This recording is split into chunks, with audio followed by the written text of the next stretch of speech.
आधार ना हो, संस्कार ना हो, और राज तिलक के पीछे शक्ति होती है मंत्र की, विद्या की, ज्ञान की। और सत्य तो ये है देवी लक्ष्मी कि जिसके पास मेरी दी हुई बुद्धि की शक्ति ना हो, उसके पास आपका दिया हुआ धन भी नहीं रह सकता। देवी सरस्वती, आपके पास थोथे शब्दों की कमी नहीं, आप तो बस वाणी ही वाणी है।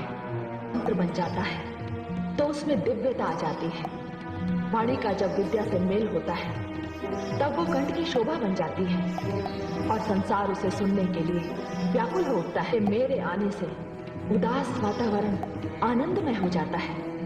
रोते हुए मुख हंसने लगते हैं, रोते हुए मुख हंसने लगते हैं। और वो बात तो आपने अवश्य सुनी होगी कि भूखे पेट भजन भी नहीं होता। और धन में यदि कोई श्रेष्ठ है तो वो है ज्ञान। ज्ञान विष्णु पर छोड़ते हैं कि हम दोनों में कौन श्रेष्ठ है। मुझे स्वीकार है, तो चलिए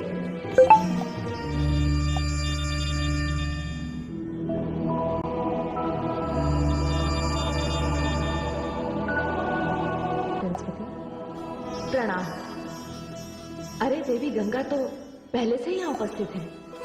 हे देवी लक्ष्मी, आप मुझे स्वयं यहाँ लेकर आई हैं। आपने मुझे आसन तक ग्रहण करने को नहीं कहा। क्या विष्णु लोक में अतिथियों का सत्कार इसी प्रकार किया जाता है? क्षमा करें देवी सरस्वती।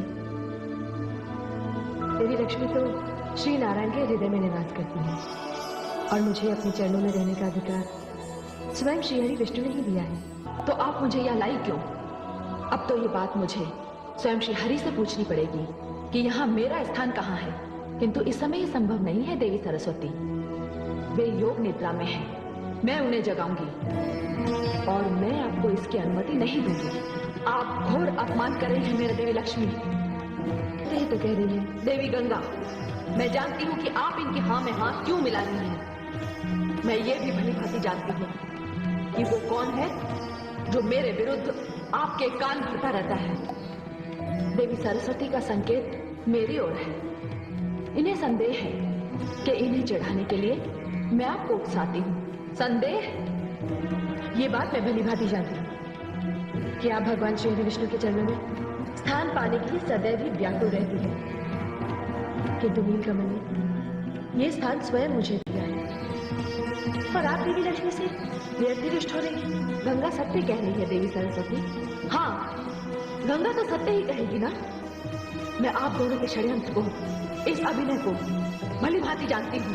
देखिए देवी सरस्वती, यदि आपके मन में देवी लक्ष्मी के लिए कोई दुराग्रह है तो कृपया मुझे क्षमा करें। आपको व्यवहार में लाने की क्या आवश्यकता है मुझे?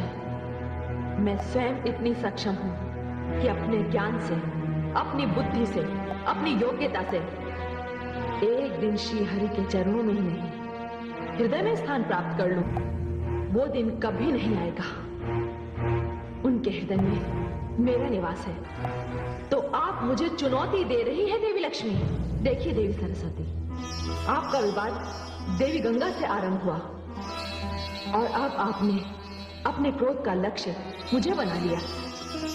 देवी, यदि आपको मुझसे ईर्ष्या है कि मैं ऐश्वर्य और वैभव की देवी हूं, तो इसमें मेरा कोई दोष नहीं।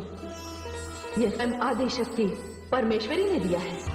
तो बहुत अहंकार है आपको अपने वैभव और अपने ऐश्वर्य पर। तो जाइए देवी लक्ष्मी, मैं आपको इस स्थान से अर्थात विष्णु लोक से दूर करती हूँ। देवी सरस्वती, जाइए, मैं आपको शाप देती हूँ। नहीं देवी सरस्वती, आप विष्णु लोक छोड़कर धरती पर चली जाएंगी और वहां तुलसी हो जाएंगी और आपका संबंध भगवान विष्णु से समाप्त हो जाएगा और धरती पर आपका विवाह किसी असुर से होगा। देवी सरस्वती, ये आपने क्या अनर्थ कर दिया? ये अनर्थ मैं सहन नहीं करूंगी। जाइए, मैं भी आपको श्राप देती हूँ कि आप धरती पर नदी बनकर प्रकट होंगी। जाइए, नीचे उतर जाइए। देवी गंगे, आपने देवी लक्ष्मी के लिए मुझे शाप दिया, तो मैं भी आपको शाप देती हूं कि अब आप श्री हरि के चरणों से निकलकर धरती पर नदी बनकर उतरेंगी और अधिक से अधिक पापियों के संपर्क में आएंगी। आप पापियों से घिरी रहेंगी।